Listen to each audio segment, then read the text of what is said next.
네, 안녕하세요. 엘린마을에 살고 있는 자유와 사랑입니다. 2020년도 영상 강좌 제3강을 시작하겠습니다. 이번 3강 제목은 생명에서 생명으로 라는 제목을 달았는데요.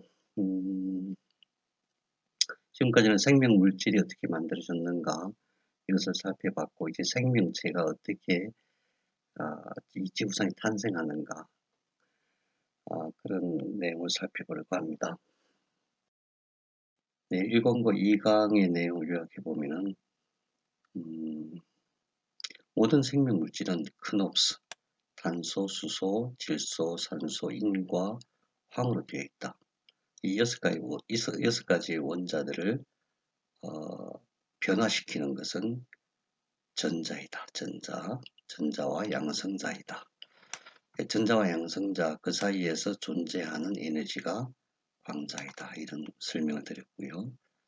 우선 수소를 살펴보면 수소는 우주가 형성된 이후에 최초로 만들어진 원자입니다. 그래서 다른 모든 원자, 원소 주기율표에 나오는 모든 원자는 수소가 중첩된 것인데, 그럼 누가 어떻게 수소를 중첩해서 만들었나? 그것은 우리가 말하는 별은 항성이죠. 행성이 아니고 항성이 핵융합을 통해서 만들어낸 것이 지구상에 존재하는 모든 원자들이다.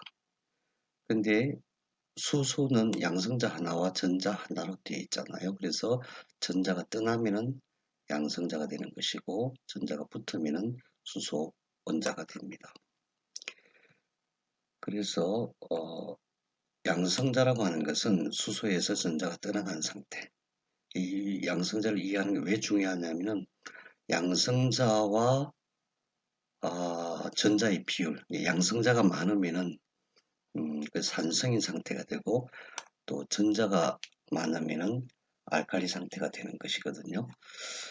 그 다음에 양성자의 특징은 전자가 부족하면 쉽게 떠나고, 전자가 떨어져 나가면 바로 떨어져 나가는 것이죠. 왜 그러냐면 전자가 없는 상태에서는 양성자가 붙어 있을 수가 없는데, 사실은 양성자가 떠나줘야만 그 원자 또는 분자 또는 생명물질이 안정화되기 때문에 그렇고, 만일에 전자가 남아있는 상태, 있는 그 원자 또는 분자 상태도 굉장히 불안정한 상태가 되거든요. 거기에는 양성자 하나가 탁 붙어가지고 안정화시키는 그런 역할을 합니다. 그 다음에 전자는 모든 변화는 전자이동이다. 이것이 굉장히 중요합니다. 모든 변화가, 인체에서 일어나는 모든 변화는 전자이동이다. 그러니까 생명물질이 만들어지는 것도 이 전자이동이고, 생명물질이 변화하는 것도 전자이동이고, 그래서 전자이동이 원활하지 못할 때, 또는 아주 정밀하게, 고도로 정밀하게 제어되지 못할 때에 세포가 죽는 것이죠. 그래서 생명현상을 이렇게 정의합니다. 전자를 정밀하게 제어하는 현상. 그 다음에 광자는 빛의 다른 말이죠.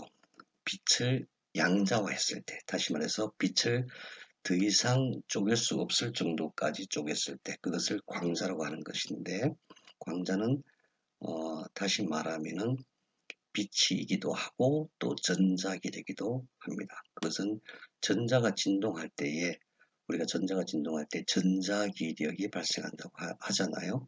그것이 바로 광자의 이동입니다. 그런데 더 중요한 의미는, 지구상에 사는 모든 생명체에는 이 광자로 하는, 빛이라고 하는 에너지를 먹고 사는 것이거든요. 그래서 모든 생명 에너지의 근원이다, 이렇게 이해하시면 좋겠습니다.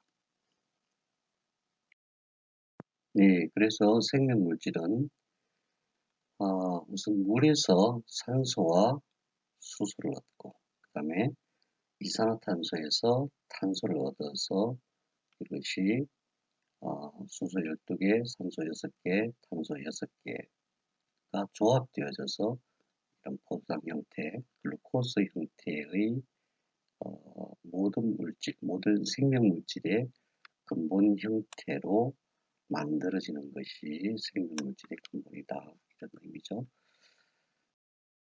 그런데 우리는 왜 이 큰 롭스, 그 다음에 전자이동, 그 다음에 양성자나 광자의 어떤 역할에 대해서 실감하지 못할까요? 실감하지 못할 뿐만 아니라 그렇다고 믿지 못할까요? 참 믿기지 어려운 거죠. 그 이유는 뭐냐면은 이 원자들, 또 전자나 광자 또는 빛의 이동이 너무나 빨라요.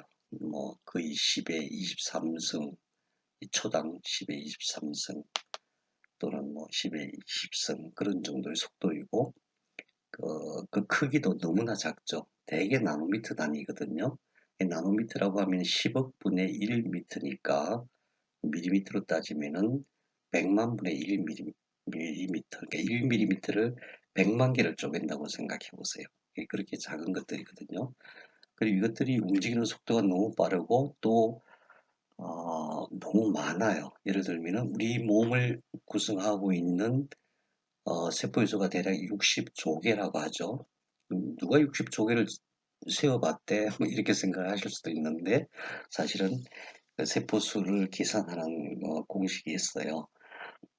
그래서 사람의 체중에 따라서 또 어, 이제 또 체질에 따라서 다르긴 하지만 대개 세포 60조 개라고 하는데 세포 하나 속에 들어가 있는 원자의 숫자가 세포 하나당 100조 개 정도가 돼요. 그래서 원자의 개념으로 본다면은 우리 몸은 60조 개 곱하기 100조 개의 원자로 구성되어 있거든요. 그러니 그렇게 많은 원자, 입자들이 서로 상호작용하면서 엄청나게 빠른 속도로 움직이기 때문에 우리가 그 실감하지 못할 뿐이고 사실은 우리 몸은 에너지체인 전자와 에너지체인 양성자 이런 것들이 이동으로 이루어지는 것이다. 이걸 믿어야 됩니다. 예를 들면은 이 사진은 붉은 피톨, 적혈구의 모습입니다. 적혈구의 크기는 대개 10마이크로미터, 100만 분의 10미터의 크기인데 여기서 약 100나노미터의 크기로 이렇게 잘라보면은 여기 보이는 것이 헤모글로빈입니다. 헤모글로빈은 적혈구 세포 하나당 헤모글로빈이 2억 5천만 개가 있어요. 2억 5천만 개. 그런데 이 헤모글로빈 하나에 뭐가 들어있냐면은 탄소가 3032개, 수소가 4816개, 산소가 872개, 질소가 780개, 황이 8개, 그 다음에 철이 4개가 들어있습니다. 철 4개 하나 이것을 붙잡아 놓기 위해서 이렇게 많은 숫자의 원자들이 필요한 거죠. 예, 이렇게 많은 원자로 구성되어 있는 것이 2억 5천만 개가 모여야 하나의 적혈구가 되는 것입니다. 그러니 우리가 상상하기가 참 어려운 거죠.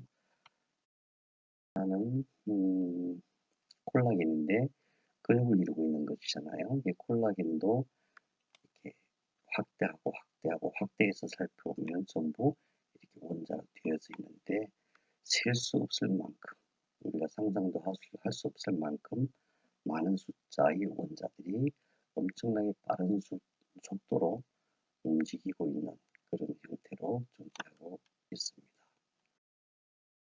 그러면 이 생명물질이 어떻게 이 지구상에서 생명체가 되었는가 그것을 잠시 살펴보시겠습니다. 그것은 원시지구의 상태를 살펴봐야 되는데 지금으로부터 약 46억 년 전에 원시지구에는 바다가 없었어요. 그때는 대기만 있었죠. 대기만. 그 대기 상태에서 뭐가 제일 많았냐 하면은 바로 이것입니다. 이산화탄소죠. 이산화탄소가 제일 많았는데 이것이 나중에 이제 바다가 형성되면서 물속으로 녹아 들어가 가지고 지금은 대기 중에 약 0.03%밖에 존재하지 않습니다.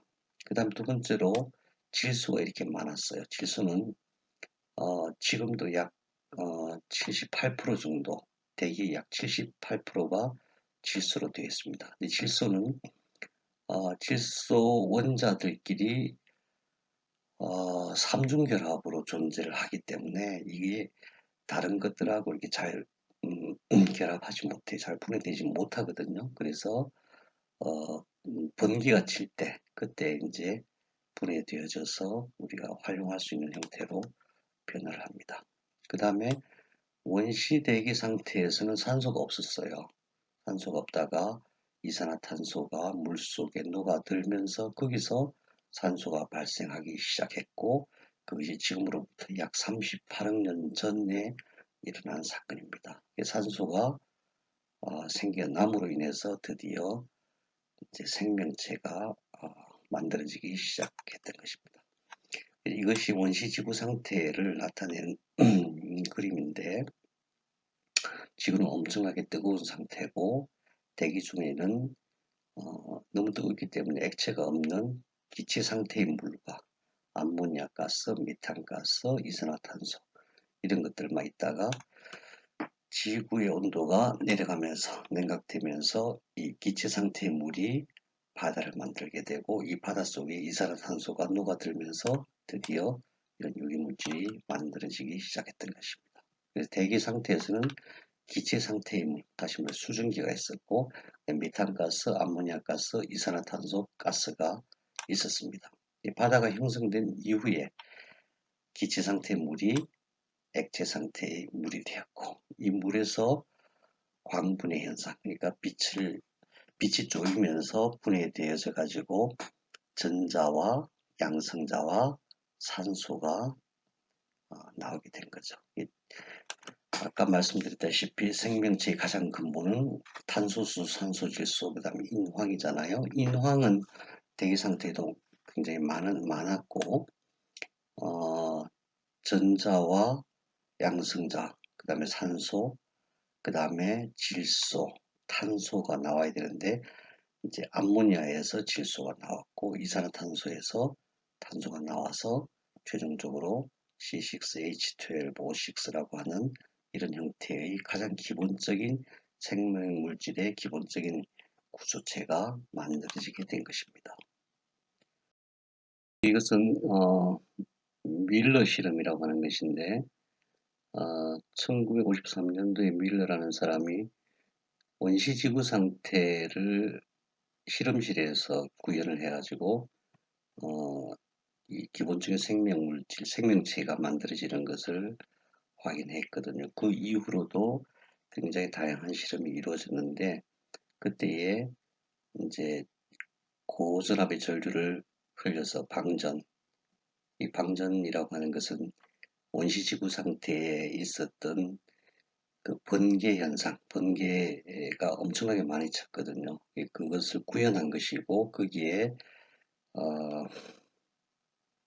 물과 수소와 그 다음에 NH3CH4 이런 혼합기체들을 넣어서 고전압 전류를 흘려서 방전을 시키니까 여기서 어떤 생명물질이 만들어지는 것을 확인하게 된 것이죠. 그래서 우리가 얘기하는 생명물질은 이런 상태, 번개가 치고 물이 있고 그 다음에 탄소수, 산소, 질소가 물속에 녹아가지고 그것이 광합성에 의해서 빛을 받아서 어떤 초기에 단순한 유기화합물이 됐다가 그 다음에 복잡한 유기화합물이 됐다가 아주 원시적인 생명체가 만들어지는까지도 실험실에서 확인을 한 것입니다. 그 위에 또 생명물질에서 원시 생명체가 어떻게 탄생하는가 하는 것을 연구하시는 분들이 심해의 열수 분출구에서 사는 미생물들을 발견하면서부터 또 새로운 가설이 만들어지기 시작했어요. 열수 분출구 생명체는 바닷속에 있는 화산들이 있거든요. 이 화산, 이 상태가 원시 대기 상태하고 약간 비슷한 상태. 다만 거기는 번개가 없었죠. 빛이 없었죠. 그러니까 수심 2000m 내지 3000m니까 굉장히 깊은 곳이고 빛이 없는데 여기 마그마가 이렇게 솟아나오면서 해적 화산이 되는 거거든요. 그 마그마가 내는 아주 약간의 빛, 그것을 이용해 가지고 광합성하면서 스스로 살아갈 수 있는 그런 생명체가 존재한다는 것이죠. 이렇게 뜨거운 460도가 되는 이렇게 뜨거운 열수분 출구의 생명체가 존재한다는 것이 바로 원시 지구의 이 바닷속에서 생명체가 이렇게 만들어질 수 있다. 이런 것을 추측해 볼 수가 있습니다. 음, 원시 생명체가 과연 생명이냐 하는 것은 저는 좀 다르게 생각해요. 과학자들은 모든 생명체가 한 뿌리를 가지고 있다. 그래서 고세균이 되고 원핵생물이 되고 진핵생물이 되는데 쭉 이렇게 분류돼 가지고 수많은 세월이 지나는 동안에 진화해서 사람이 되었다 이렇게 얘기를 하는데 저는 왜 이것을 믿을 수가 없냐 하면은 다른 생명체와 사람은 너무나 달라요. 너무나 다르거든요. 그래서 어, 사람이 될 수 있는, 그러니까 세포를 생명체로 본다면은 그 세포가 수많은 세포들이 모여서 수많은 다양한 종류의 세포로 분화하고 또 늘 서로 교류하면서 생명 현상을 일으키며 살아갈 수 있는 사람이라고 하는 완전한 인격체로서 만들어지기 위해서는 그냥 단순히 진화해서 될 수 있는 문제는 아니다. 이런 생각을 하게 됩니다. 어, 원시 세포와 달리 인간의 세포가 얼마나 특별한지 그것을 설명하기 위해서 제가 세 가지 영상을 준비했습니다. 하나는 세포 내부에 대한 애니메이션인데요.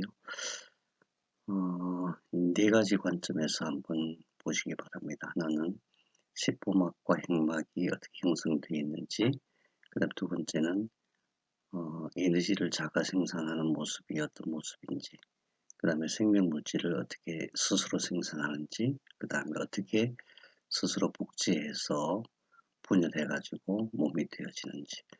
물론 간단한 영상이라서 자세히 보실 수는 없지만은 뭔가 특별한 점이 있구나 이런 관점에서 한번 보시면 좋겠습니다.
두 번째 영상은 NK 세포가 어떻게 병든 세포를 처리하는가 하는 모습입니다. 이런 세포 자멸도 전자의 이동, 다시 말해서 병든 세포의 전자를 뺏어서 스스로 분해될 수 있도록 하는 그런 현상인 것을 알 수가 있고요. 두 번째로 NK 세포가 어떻게 병든 세포를 알아차리고 거기에 접근해서 이 분해시키는 그런 작용을 하는지, 어떤 정보가 어떻게 작동하는지 이런 관점을 한번 생각해 보시고, 그 다음에 이런 모습들 60족이나 되는 이런 세포들이 이렇게 정밀하게 제어된다는 것, 60족의 세포 내부에 있는 수많은 원자 단위에서 일어나는 현상들을 우리가 수술이나 약이나 이런 인위적인 치료로는 완벽한 치료하는 것이 한계가 있겠구나, 이런 관점에서 보시면 좋겠습니다.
네, 마지막 세 번째 영상은 정자와 난자가 만나서 수정란을 이루어가지고 자궁 내벽으로 들어가는 모습에 대한 애니메이션입니다. 정자가 어떻게 난자를 만날 수 있을까? 보통 이렇게 비유하거든요. 서울에서 부산에 있는 김서방을 주소도 없이 찾아가는, 지도도 없이 찾아가는 그런 모습이라고. 정자 입장에서 너무나 먼 거리인데 그 먼 거리를 오류 없이 찾아갈 수 있다는 것이 어떻게 가능할까? 또 난자는 어떻게 정자 하나를 받아들일 수 있을까? 받아들인 다음에 어떻게 핵을 합칠 생각을 했을까? 또 핵이 합쳐져서 하나의 완벽한 세포가 되었을 때, 수정란이 되었을 때 이제 분열해서 몸을 이루기 시작하거든요. 누가 분열하라고 명령을 내렸을까? 뿐만 아니라 수정란이 되어지면 온몸이 그걸 알아차리고 그게 적절하게 대처를 하거든요. 이런 모습을 보시면서 영상을 살펴보시면 좋겠습니다.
지구상에서 전자가 이동하고 분자가 만들어지는 것도 아주 특별한 현상이거든요.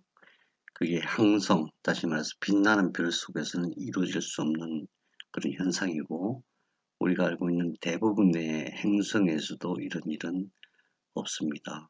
지금 과학자들은 약 3,000개의 행성, 그러니까 지구와 아주 유사한 행성을 조사를 했는데, 그 행성에서도 이와 같은 현상은 일어나지 않았어요. 그래서 물론 생명 물질이 만들어지는 것도 중요하고, 원시 세포가 만들어지는 것도 중요하고, 또 미생물이나 또 원핵 세포 같은 것도 중요하지만은 그 중에서도 사람의 세포는 무언가 특별하다. 그래서 사람이 아니면 사람을 낳을 수가 없다.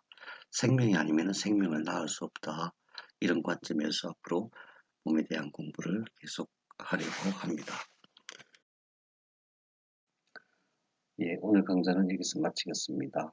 다음 시간에 세포에 대한 강좌를 준비해서 또 만나 뵙겠습니다. 여러분 감사합니다.